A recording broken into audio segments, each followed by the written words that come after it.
Good morning student. Hindi में आज हम पार्ट 2.3 अपनी अपनी बीमारी रीड करेंगे। अपनी अपनी बीमारी जो है इसके लेखक है हरिशंकर परसाई जी। हरिशंकर परसाई जी का उनके लेख जो है वो अधिकतर व्यंग्यात्मक रहते हैं, है ना, व्यंग से भरा हुआ। उनका जीवन परिचय देखते हैं। हरिशंकर परसाई जी का जन्म 22 अगस्त 1924 को जमानी गांव जिला होशंगाबाद मध्य प्रदेश में हुआ। उन्होंने कई कॉलेजों एवं स्कूलों में अध्यापन के साथ साथ जबलपुर से निकलने वाली साहित्यिक पत्रिका वसुधा का प्रकाशन संपादन किया। सामाजिक व राजनीतिक विषयों पर तीखा व्यंग रचने वाले परसाई जी की प्रमुख साहित्यिक कृतियां हंसते हैं, रोते हैं, भूत के पांव पीछे, सदाचार का तावीज, रानी नागफनी की कहानी, ठिठुरता हुआ गणतंत्र, बोलती रेखाएं, तट की खोज, माटी कहे कुम्हार से, विकलांग श्रद्धा का दौर आदि है। ठीक है, इसमें जैसा कि मैं बताई कि हरिशंकर परसाई जी का जो लेख रहता है वो व्यंग्यात्मक है ना, तो ये चैप्टर भी अपनी अपनी बीमारी भी व्यंग्यात्मक ही है।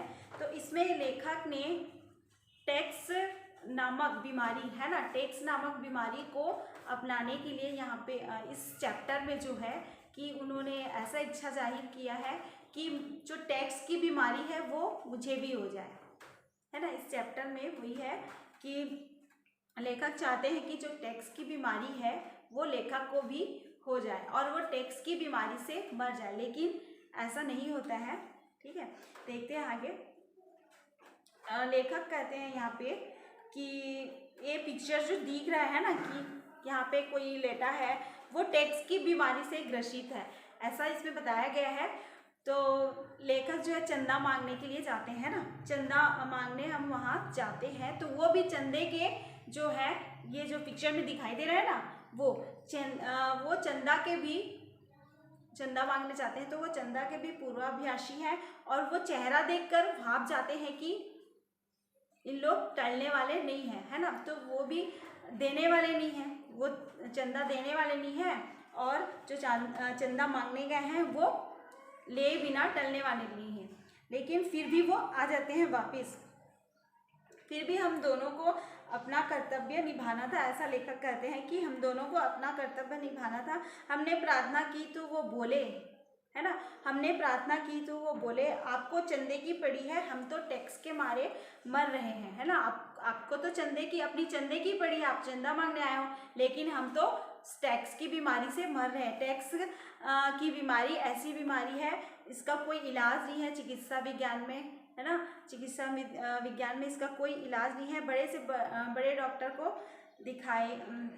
दिखाइए और कहिए यह आदमी टैक्स से मर रहा है, इसके प्राण बचा लीजिए, वह कहेगा इसका हमारे पास कोई इलाज नहीं है ना। बड़े से बड़े डॉक्टर को दिखाएंगे तो वो भी जवाब दे देंगे कि इसका हमारे पास कोई इलाज नहीं है।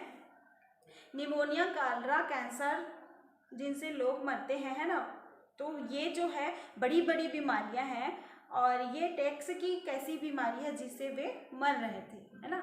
बड़ी बड़ी बीमारियां तो मैं सुना था कि जो कैंसर है, निमोनिया है, कॉलरा है, लेकिन ये टैक्स की कैसी बीमारी है जिससे वे मर रहे थे। वे पूरी तरह स्वस्थ और प्रसन्न थे, तो क्या इस बीमारी में मज़ा आता है? यह अच्छी लगती है जिससे बीमार तगड़ा हो जाता है, इस बीमारी से मरने में कैसा लगता होगा, ऐसा लेखक जो है वो महसूस कर रहे हैं कि इस बीमारी में मरने से कैसा लगता होगा। फिर वही है कि इस बीमारी का बड़े बड़े डॉक्टरों के पास भी इलाज नहीं है, लेकिन इसके भी इलाज करने वाले होते हैं, मगर वे एलोपैथी या होम्योपैथी पढ़े नहीं होते, है ना। इस बीमारी का भी इलाज करने वाले हैं, मगर वो एलोपैथी, होम्योपैथी पढ़े नहीं होते हैं। इसकी चिकित्सा पद्धति अलग है। इस देश में कुछ लोग टैक्स की बीमारी से मरते हैं और काफ़ी लोग भूखमरी से, है ना। टैक्स की बीमारी, टैक्स कौन पटाता है? जिनके पास ज़्यादा धन होता है, ज़्यादा आमदनी होती है, जो ज़्यादा धन अर्जित कर लेते हैं, है ना, जो ज़्यादा पैसा कमा लेते हैं, वो टैक्स पटाते हैं। तो वही है कि जो टैक्स से मरते हैं और उसके बाद बाकी लोग जो बचते हैं वो भूखमरी से मरते हैं। टैक्स की बीमारी की विशेषता यह है कि जिसे लग जाए वह कहता है हाय हम टैक्स से मर रहे हैं ना। लेखक यहाँ पे कहते हैं कि टैक्स की बीमारी की विशेषता यह है कि जिसे लग जाती है, टैक्स लग जाती है, वो बोलता है कि हाय हम टैक्स से मर रहे हैं। जिसे ना लगे वह कहता है हाय हमें टैक्स की बीमारी ही नहीं लगती है ना। टैक्स की बीमारी लगना मतलब वही है कि ज़्यादा धन कमाना, जिसके पास ज़्यादा पैसा रहेगा, धन रहेगा, वही टैक्स पटाएगा उसको, उसी को टैक्स की बीमारी होगी। तो जिसको नहीं होता वो चाहता है कि टैक्स की बीमारी हो जाए। कितने लोग हैं जिनकी महत्वाकांक्षा होती है कि टैक्स की बीमारी से मरे पर मर जाते हैं निमोनिया से, है ना। टैक्स की बीमारी से मरना चाहते हैं पर वो निमोनिया से मर जाते हैं। हमें उन पर दया आई, सोचा कहे कि प्रॉपर्टी समेत यह बीमारी हमें दे दीजिए। जो पिक्चर में दिखाई ना आप लोग को, पेड़ में लेटा हुआ है, तो लेखक कहते हैं कि हमें उन पर दया आई और हमने कहा कि प्रॉपर्टी समेत अपनी जितनी भी जायदाद है उसके समेत यह बीमारी हमें दे दीजिए। यह कमबख्त बीमारी भी ऐसी है कि जिसे लग जाए उसे प्यारी हो जाती है ना। यह कमबख्त बीमारी, यह बीमारी ऐसी है कि जिसे लग जाए उसी को प्यारी हो जाती है। मुझे उनसे ईर्ष्या हुई है ना, मुझे उनसे जलन होने लगी कि वो टैक्स की बीमारी से मर रहे हैं। मैं उन जैसा ही बीमार होना चाहता हूँ, उनकी तरह ही मरना चाहता हूँ। कितना अच्छा होता अगर शोक समाचार में छपता, है ना। कितना अच्छा होता, कितनी प्रसन्नता होती कि शोक समाचार में यह छपता कि टैक्स की बड़ी प्रसन्नता की बात है कि हिंदी के व्यंग लेखक हरिशंकर परसाई टैक्स की बीमारी से मर गए, है ना। कितना अच्छा ये होता कि यह ऐसा जो है न्यूज़ में छपता कि हरिशंकर परसाई जी टैक्स की बीमारी से मर गए। वे हिंदी के प्रथम लेखक हैं जो इस बीमारी से मरे। इस घटना से समस्त हिंदी संसार गौरवान्वित है ना। ऐसा अगर छपता तो कितना अच्छा होता, कितना आनंद मिलता। आशा है आगे भी लेखक इसी बीमारी से मरेंगे, मगर अपने भाग्य में यह कहाँ, अपने भाग्य में तो टुच्ची बीमारियों से मरना लिखा है ना। लेखक कहते हैं यहाँ पे कि अपनी किस्मत में ये कहाँ, इतनी बड़ी बीमारी कहाँ, अपनी किस्मत में तो छोटी सी बीमारी, टुच्ची बीमारी से मरना लिखा है। उनका दुख देखकर मैं सोचता हूँ दुख भी कैसे कैसे होते हैं, अपना अपना दुख अलग होता है ना।